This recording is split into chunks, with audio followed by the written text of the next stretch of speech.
एक पन्ना प्रमुख से आप हार जा रहे हैं और मुख्यमंत्री बनने का सपना देखेंगे। एक पन्ना प्रमुख से अगर आप कॉम्पीट नहीं कर पा रहे हैं तो सर राजनीति छोड़ दीजिए, चलिए मथुरा हमारे साथ, आपके साथ हम भी वजन करेंगे। वो ठसक नहीं रह गई यार, नहीं रह गई तो शिकायत मत करिए कि एक पन्ना प्रमुख ने हमारा नाक काट लिया। पन्ना प्रमुख से तुलना, क्या बात कर रहे हैं सर, शर्म आनी चाहिए। मुख्यमंत्री और प्रधानमंत्री पद का दावेदार और कंपटीशन पन्ना प्रमुख से। मिश्रा जी, अभी हालांकि लड़ाई बाई इलेक्शन की है 9 सीटों पर, लेकिन चर्चा अब 27 की चल गई, तो हमने कहा चलो इस पर भी चर्चा कर लेते हैं कि 27 का सत्ताधीश कौन, क्या लग रहा है आपको, तस्वीर क्या दिख रही है उत्तर प्रदेश की? बड़ा सारगर्भित आपका विषय है, ये चुनना चाहिए। देखिए, पहले मैं गंभीर होकर के इस चीज को मैं बता दूं कि ये पोस्टर देख के जो विचार मेरे मन में आया, हम सभी लोग बचपन में, मैं तो खेलता था नदी तालाब के किनारे, रेत वगैरह होते थे ना, तो कभी उससे मीनार कुछ ऐसे बना के घर की तरह ईंट ऊट थोड़ा लकड़ी उकड़ी लेके बना लेते थे और खुद ही खुश हो जाते थे, देखो ये मेरा महल बन गया।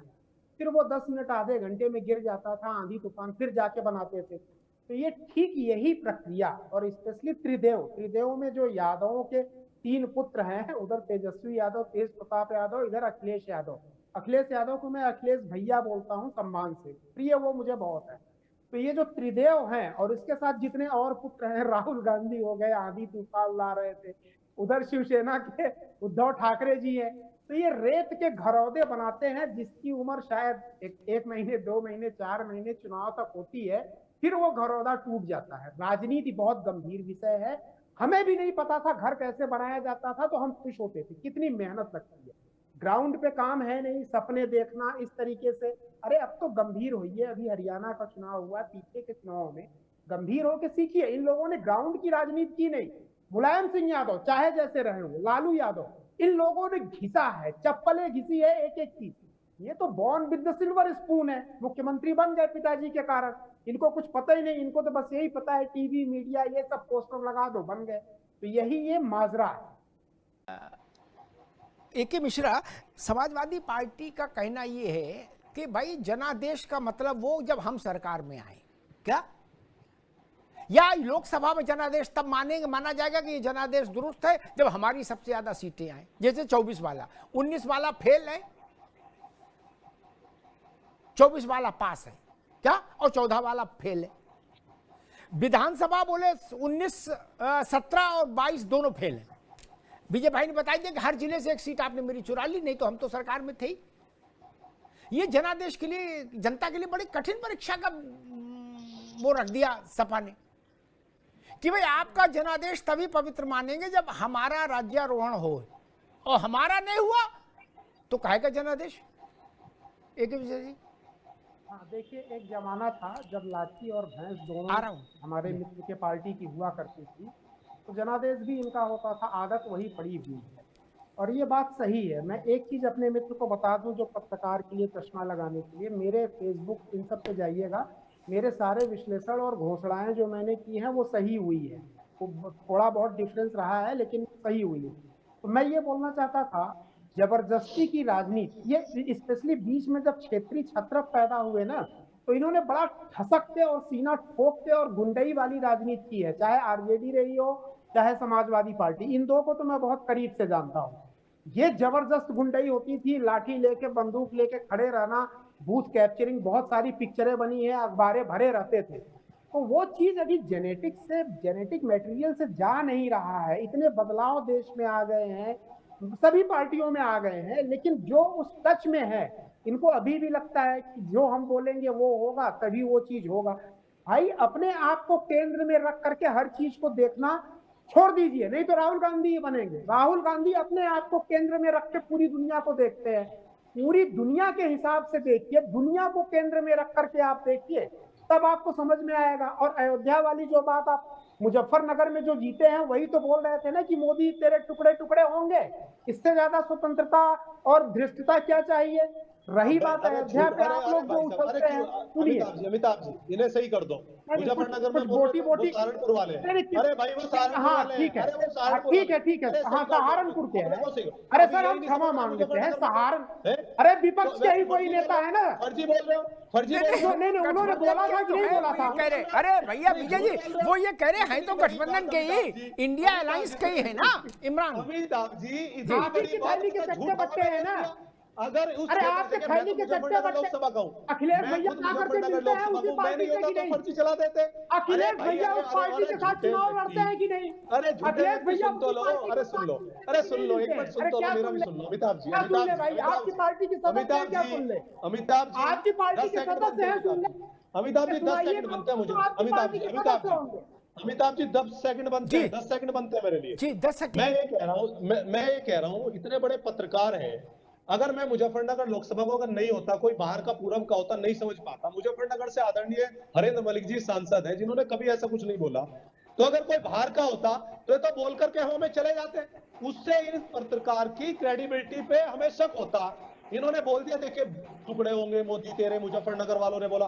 भाई साहब जब आपको यही नहीं पता किसने बोला, हारने के कारण हमें आपकी क्रेडिबिलिटी का शक होता है। हरेंद्र मलिक जी आप हर बार चुनाव हारते जा रहे हैं, आपकी क्रेडिबिलिटी करो, आपकी नेतागिरी पर शक है। थोड़ा पढ़ोगे नहीं क्या? 10 साल से चुनाव हार रहे आपने हैं, कहा आपकी नेतागिरी पर शक है। मुजफ्फरनगर से नहीं, वो सहारनपुर वाले थे, वो सहारनपुर वाले थे। मुजफ्फरनगर सहारनपुर में अंतर नहीं पता आपको? आप की जानकारी रखते हैं, किताबें पढ़ते हैं क्या? अरे जानकारी तो मैं 50 दे दूंगा। फर्जी हो, अमिताभ जी को क्या बोला था? समाजवादी पार्टी के नेता ने फोन करके क्या बोला था? समझ पाएंगे। अच्छा अरे अभी 27 साल आपको और लगेंगे, जो तुम्हारी क्रेडिबिलिटी पे 27 साल सवाल लगाया है ना, 27 साल आपको अभी और लगेंगे। अभी आप आने वाले नहीं हो। बड़ी गंभीरता से देश के महल बनाइए, होर्डिंग लगाइए, बोर्ड लगाइए, पत्रकारों से जाति पूछ के सवाल का जवाब दीजिए, मुद्दों पे मत आइएगा, सब कुछ मत आइएगा, सब कुछ और ऐसे ही हारते रहिएगा, सब कुछ झूठ। फिर लाल किताब लेके घूमते रहिएगा, संविधान बचाएंगे। अरे कुछ तो शर्म करो सर, 10 साल से वही चीज कितना सुने, अरे कितना हम लोग सुने, कैसे विश्वास करें कि आप जीत जाओगे यार? आप मुझे बताओ, 10 साल से वही नौटंकी, हम जीतेंगे, आंधी आ रही है, तूफान आ रहा है, सत्ताधीश बन रहे हैं, न्यायाधीश बन रहे हैं, वो कुछ नहीं रहा है, सड़क पे ही खड़े हो। नहीं, सड़क के सड़क पे ही खड़े हो, सत्ता में नहीं आ रहा हूँ 10 साल से, कितना विश्वास करेगी? किसने क्या अब तो जनता का और समाजवादी पार्टी के कार्यकर्ताओं का विश्वास उठ गया है अपने नेता के ऊपर। ऐसी चीजें आपने बोल दी, आपको माफी मांगनी चाहिए। अखिलेश यादव के बातों से पार्टी कार्यकर्ताओं का विश्वास उठ गया है। ऐसी चीजें आपने बोल दी, आपको माफी मांगनी चाहिए। अखिलेश यादव के बातों से पार्टी कार्यकर्ताओं का विश्वास उठ गया है। पार्टी के ये कुछ भी बोल देंगे कि हम सत्ताधीश में, हम एमपी से चुनाव लड़ेंगे, हम प्राइम मिनिस्टर बनेंगे। इस चैनल को करोड़ों लोग देखते हैं। अरे सर, सपने देखने से बाहर निकलिए, इस चैनल को करोड़ों लोग देखते हैं। खुली आंखों से, अरे खुली आंखों से सपने मत देखिए, सपने देखिए, सो करके देखिए, उस चीज के लिए सुबह माफी तो देखिए मांगो। सपने, ब्रह्म मुहूर्त में सपने देखिए, मुजफ्फरनगर सांसद ने कभी ऐसा नहीं बोला।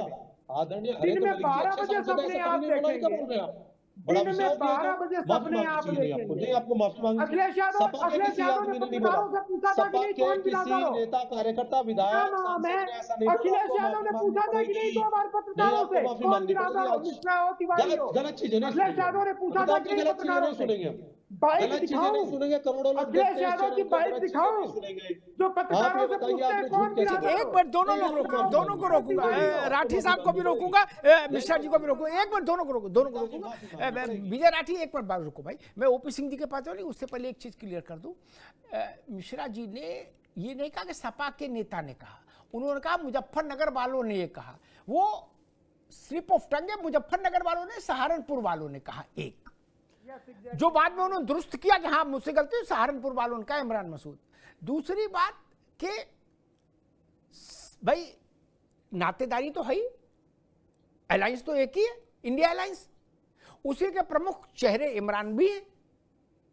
हालांकि उनके नक्षत्र खराब चल रहे हैं, वो जहां केस चल रहा है उसमें संकेत यही कि कहीं ऐसा ना हो कि सदस्यता भी चली जाए, इसी बयान पर कि मोदी आएंगे तो 52% मुसलमान है यहाँ, टुकड़े ऐसे बोले थे, टुकड़े टुकड़े करके फेंक देंगे, हाथ ऐसे करके।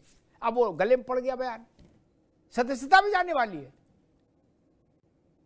तो इसमें कोई ऐसी बहुत विचित्र बात नहीं। तो बात ठीक है, वो स्थान का ही तो अंतर है, मुजफ्फरनगर नहीं सहारनपुर है, बात खत्म हुई। बाकी तो उन्होंने पार्टी का तो नाम ही नहीं लिया था किसी का, इसलिए सपा को उसमें एनॉयड नहीं होना चाहिए, ऑफेंड भी नहीं होना चाहिए। हाँ, लेकिन इतना तो है कि इमरान मसूद की पार्टी और आपकी पार्टी दोनों का एक एक पांव समुद्र में बंधा है, आपस में गठबंधन है, हम बने तुम बने एक दूसरे के लिए क्या? तो इनका अच्छा आपके खाते, उनका और उनका बुरा भी आपके खाते, वैसा वर्षा वो भी। गठबंधन में यही तो होता भाई, साथी का अच्छा हो तो अपने को लाभ, साथी का बुरा हो तो अपने को नुकसान। तो इमरान मसूद के मसले की आंच सपा पर भी आएगी, स्वाभाविक है।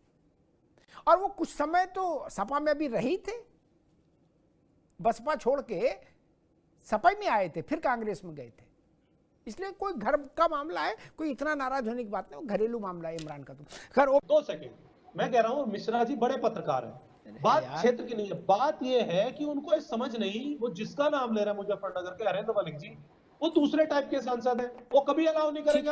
आगे बात, अब इनकी आवाज रोक दीजिए, जानकारी नहीं है कि इनकी आवाज रोक दीजिए। AK मिश्रा ने हरिंदर मलिक का नाम नहीं लिया, हरिंदर मलिक का नाम विजय राठी ले रहे हैं। अब हरिंदर मलिक जाने, विजय राठी जाने, AK मिश्रा ने नहीं लिया। नो, मुझे सब ध्यान रहता जी। तो फिर आप हर सीट 1 लाख से क्यों नहीं जीतने की कोशिश करते हो? आप करो नहीं, जो 1000-2000 वाली होती है वो उसमें गड़बड़ कर देते, तो आप 50,000 की लीड रखो। मिश्रा जी, ये तर्क तो बड़ा विचित्र है कि आज तक जब से सपा जन्मी वो कोई चुनाव ही पवित्र नहीं मान रही। और बड़ा अच्छा ये पॉइंट है, अपनी टोपी हर आदमी को जबरदस्ती ये पहनाना चाहते हैं। जो आपने बोला कि भाई हम बोलेंगे तभी हम जीतेंगे, तभी हम मानेंगे, नहीं तो नहीं मानेंगे। अब सवाल ये है कि अभी मैंने न किसी पार्टी, किसी का नाम नहीं लिया, अब वो जबरदस्ती इसको सिद्ध करने में लगे हैं। कुछ कारणों से आदमियों का नाम, नेताओं का नाम नहीं लिया जाता है, ये पत्रकारिता की एक प्रोटोकॉल होता है, नेता कोई किसी को भी बोल दे। दूसरी इंपॉर्टेंट चीज मैं बता दूं, ये बड़े मार्के की बात है और मैं निष्पक्ष होकर बोल रहा हूँ। ये समाजवादी पार्टी का उत्तर प्रदेश में उस वक्त हम उतने एक्टिव तो नहीं थे, लेकिन इनके पुरुषार्थ को, चुनावी पुरुषार्थ को हमने देखा है साहब। क्या मजाल है कि बूथ पे एक वोट जो है बिना इनके अनुमति के पड़ जाए, या जैसे ये चाहे वैसे ना हो, चाहे वो वोट हो, चाहे लिस्ट से नाम डलवाना हो, गिनवाना हो, सरकारी काम हो। आज ये इतने दीनहीन, निरीह हो गए हैं, पुरुषार्थहीन हो गए हैं, नपुंसक हो गए हैं ये लोग कि ये शिकायत कर रहे हैं डिबेट में बैठ करके कि एक पन्ना प्रमुख जो है ऐसे कर देता है और 50 करोड़ की हमारी जो है फैन फॉलोइंग है और हम कुछ कर नहीं पा रहे हैं। लिस्ट से नाम डलवाना हो, गिनवाना हो, सरकारी काम हो। आज ये इतने दीनहीन, निरीह हो गए हैं, पुरुषार्थहीन हो गए हैं, नपुंसक हो गए हैं ये लोग कि ये शिकायत कर रहे हैं डिबेट में बैठ करके कि एक पन्ना प्रमुख जो है ऐसे कर देता है और 50 करोड़ की हमारी जो है फैन फॉलोइंग है और हम कुछ कर नहीं पा रहे हैं। 500 वोट से हमें, अरे 500 वोट से हरा देते हैं तो 50 सारे लोगों की लीड लेके चलो ना। एक पन्ना प्रमुख से आप हार जा रहे हैं और मुख्यमंत्री बनने का सपना देखेंगे। एक पन्ना प्रमुख से अगर आप कॉम्पीट नहीं कर पा रहे हैं तो सर राजनीति छोड़ दीजिए, चलिए मथुरा हमारे साथ, आपके साथ हम भी वजन करेंगे। एक पन्ना प्रमुख से आप हार जा रहे हैं और मुख्यमंत्री बनने का सपना देखेंगे। एक पन्ना प्रमुख से अगर आप कॉम्पीट नहीं कर पा रहे हैं तो सर राजनीति छोड़ दीजिए, चलिए मथुरा हमारे साथ, आपके साथ हम भी वजन करेंगे। ये कोई शिकायत है कि पन्ना प्रमुख ने जी ये कर दिया, घोटाला कर दिया? तो किस बात के नेता हो भाई आप? किस बात के आप जिला अध्यक्ष हो? वो ठसक भूल गए अपनी कि जब मीसा भारती मैडम के शादी में टाटा शोरूम से पूरी गाड़ियां उठवा ली गई थी और किसी हिम्मत नहीं हुई IAS PCS पुलिस की और सेंट्रल में यहाँ पे वहां पे पत्रकार की आवाज उठा दे और बोल दे कि गलत हुआ। वो ठसक नहीं रह गई, अब नहीं रह गई तो शिकायत मत करिए कि एक पन्ना प्रमुख ने हमारा नाक काट लिया। वो ठसक नहीं रह गई, अब नहीं रह गई तो शिकायत मत करिए कि एक पन्ना प्रमुख ने हमारा नाक काट लिया। पन्ना प्रमुख से तुलना, क्या बात कर रहे हैं सर? शर्म आनी चाहिए। मुख्यमंत्री और प्रधानमंत्री पद का दावेदार और कंपटीशन पन्ना प्रमुख से, शिकायत पन्ना प्रमुख की तरह पन्ना प्रमुख के ऊपर कि उसने हमें हरा दिया। ठीक ठीक, नरसिंह राव के समय में भी वही स्थिति थी। तो जो आपके हुकुमदारी में जो चुनाव हुए, जब आप सरकार में रहे, वो भी गड़बड़ कैसे हो गए? बात समझ में नहीं आई। जब सरकार में नहीं तब तो मुझे समझ में आता है कि BLO ऐसा बोला और TLO ऐसा बोला, लेकिन जब आप सरकार में थे तब कैसे हो गया? एक के मिश्रा जी, वही प्रश्न आपसे, जब आपकी सरकार, आप खुद मुख्तार, आप मुख्यमंत्री, आपका केंद्र में जलवा, उसके बाद होने वाला चुनाव गड़बड़ कैसे हो सकता है फिर? नहीं देखिए, आत्ममुग्धता यही होती है जो मैंने शुरू में अमिताभ जी बोला था ना, कि अभी भी जो पहले आदतें लगी थी जब ये ठसक के राजनीति करते थे, क्योंकि भाई एक जनरेशन टू जनरेशन वो चीजें पास हुई है, मिजाज अभी भी उनका यही है, जो हम बोल रहे हैं वही होना चाहिए और यही मान के ये चलते हैं कि हम गुंडई के बल पे ही करेंगे या बलात् करेंगे या शक्ति प्रदर्शन करके। अब मुझे एक चीज ये बताइए, अब इनके लिए महंगाई मुद्दा नहीं है, अब इनके लिए बेरोजगारी मुद्दा नहीं है, सारे मुद्दे फेल। अब केवल एक मुद्दा होगा कि चूंकि जी होर्डिंग पे लिखा हुआ है 27 के सत्ताधीश हम हैं, बस ये मुद्दा। तो मुद्दे ऐसे बनेंगे, 27 का सत्ताधीश कौन, ये आप सर्वे करवा रहे हैं कि चलते फिरते जितने लोग जाए होर्डिंग देखे SMS करके, या कुछ सुविधा होगी कि भाई आप वहां लिखिए अखिलेश यादव बनेंगे, ये बनेंगे, ये सर्वे करवा रहे हैं कि ये मुद्दे बना रहे हैं। जब आप मुद्दों से भटकेंगे, कोई भी किसी भी कालखंड में हो, जनता की नब्ज, जनता के मुद्दों से जब आप भटकेंगे तो आप फिर यही सब चीजें होगा। 10 साल 15 साल तक आप घिसते रहेंगे और चुनाव हारेंगे नहीं। कभी 100 वोट से हार जाएंगे, कभी 100 वोट से हारना भी हार होती है, 10,000 वोट से हारना भी हार होती है, ये मान के चलिए। 1 वोट से हारना भी हार होती है और आप सत्ता से बाहर हो सकते हैं, उतना ही कष्ट मिलेगा जितना आप 10,000 वोट से हारेंगे। तो एक वोट की अहमियत को समझिए। चुनाव के बाद ये मत बोलिए जी हम 500 वोट से हार गए। उसको जब आपको पता है हम लगातार 200 वोट से हार रहे हैं, तो वहां काम करिए ना, उसको मैनेज करिए, अपनी कमी निकालिए। बोर्ड लगाने से नहीं होगा। या तो आप बोल दीजिए ये सर्वे है,